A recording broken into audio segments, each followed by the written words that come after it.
Inflasi sedang terjadi di seluruh dunia dan meningkat tajam dengan cepat, terutama selama 9 bulan terakhir ini. Bagi ekonomi yang sadar, semua ini adalah akhir yang menakutkan. Bayangkan, sebuah perjalanan ekonomi yang hebat selama 3 dekade terakhir akan segera berakhir. Sekarang kita memasuki era baru ketidakstabilan stagflasi yang parah. Sahabat, banyak dari kita yang mungkin belum pernah mendengar tentang istilah stagflasi sampai baru-baru ini. Bahkan Anda mungkin jarang mendengar kata inflasi, kenaikan harga seperti keadaan di pasar-pasar tradisional seperti saat ini, kecuali di buku pelajaran sekolah yang teori saja. Untuk waktu yang lama hingga tahun 2021, sejak akhir tahun 70-an, inflasi, kenaikan harga dari tahun ke tahun berada di bawah target Bank Sentral negara maju sebesar 2%. Selama 3 dekade, ekonomi dunia terkendali. Sekarang dunia sedang dihadapkan dengan stagflasi yang persisten, resesi dengan inflasi tinggi. Winter is coming.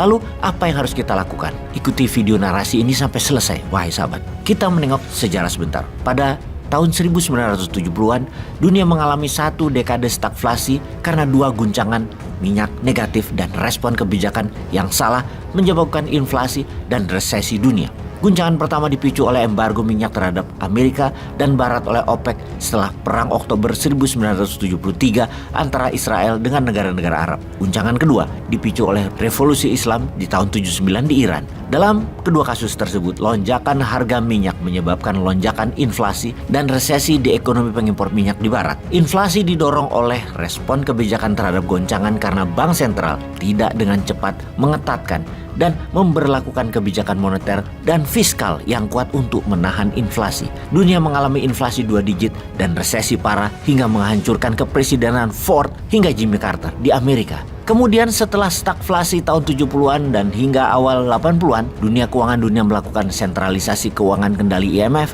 dan strategi kendali suku bunga yang sukses yang dicirikan oleh inflasi yang rendah di negara-negara maju. Pertumbuhan ekonomi yang relatif stabil dan kuat dengan resesi yang pendek diatasi dengan permainan uang mudah atau quantitative easing dan uang ketat dalam quantitative tightening. Strategi keuangan memainkan bunga dan uang beredar tadi mulai retak ketika krisis keuangan di Amerika dan sebagian dunia di tahun 2008. Belum pulih seutuhnya, terjadi peningkatan tajam masalah keuangan dunia di tahun 2017 dengan perang dagang Amerika-Tiongkok. Kemudian pecah juga menjadi krisis keuangan dunia yang kemudian menjadi resesi ketika COVID di tahun 2000 dan kemudian saat ini meledak dengan perang Rusia di Ukraina. Sungguh ekonomi dunia kali ini berbeda. Inflasi yang meningkat sejak tahun 2021 menimbulkan banyak pertanyaan serius dan penting bermunculan diperdebatkan oleh para ekonom, para pembuat kebijakan, dan para investor. Apa sifat inflasi kali ini? Seberapa panjang periodenya? Apa kebijakan yang tepat yang harus dilakukan karena semua yang selama 30 tahun dilakukan, memainkan uang beredar,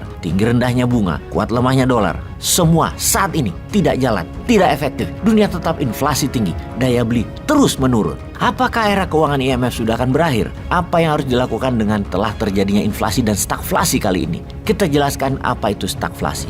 Stagflasi adalah stagnannya, diam pertumbuhan ekonomi dengan inflasi tinggi. Atau dengan kalimat lain, kondisi ekonomi dalam pertumbuhan ekonomi yang melemah, daya beli turun, angka pengangguran yang tinggi. Ini semua terjadi gabungan dari banyak hal dan berbeda dengan peristiwa ekonomi dunia yang telah berlalu. Kali ini baru lagi. Salah satu unsurnya misalnya perang Rusia di Ukraina yang mengganggu perdagangan energi, makanan, pupuk, logam industri, dan komoditas lainnya. Pemisahan Amerika sekutu dengan Tiongkok semakin menajam di semua dimensi perdagangan seperti barang, jasa, modal, tenaga kerja, teknologi, data, dan informasi, juga politik kawasan masalah Taiwan.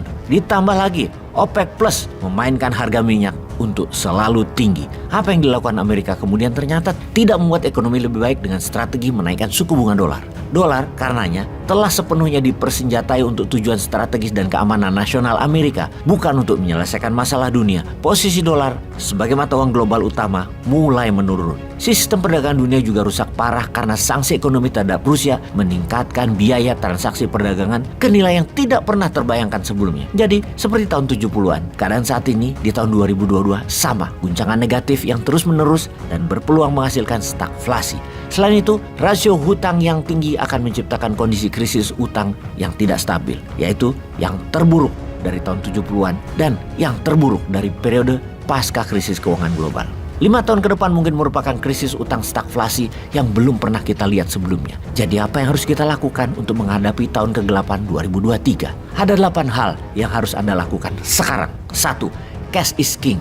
Pelihara aset yang siap liquid saja. Non-liquid aset segera dijual sebelum nilainya jatuh. Hindari high risk investment dan properti, di mana krisis ekonomi high risk investment dan properti adalah yang pertama-tama akan jatuh. Lunasi hutang Anda. Bunga akan terus merangkak naik karena inflasi dan pengetatan uang beredar dari bank sentral. Jual aset nganggur sekarang juga sebelum harganya jatuh untuk melunasi hutang Anda. Sekali lagi, jauhi hutang, apapun jenis hutangnya. Kemudian tabunglah sekarang sebanyak mungkin kebutuhan Anda dan keluarga selama 1 tahun. Anda tidak akan tahu seberapa lama winter kali ini. Pada krisis 2023 kali ini, pengamat ekonomi memperkirakan setidaknya minimum 3 tahun untuk recovery penyembuhan ekonominya. PHK besar-besaran akan terjadi.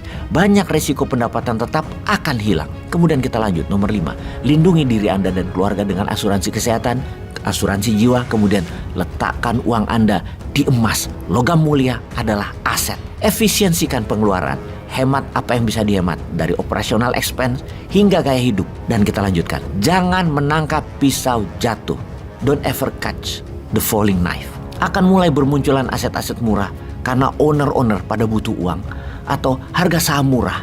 Juga harga kripto yang lagi turun. Jangan tergoda karena tidak bisa diprediksi seberapa dalam jurang kejatuhan harga-harga aset tersebut dan sulit untuk memprediksi kapan harga aset tersebut akan naik lagi. Jangan rakus sahabat. Terakhir, jaga kesehatan psikologi dan biologi Anda. Salam sehat 2024.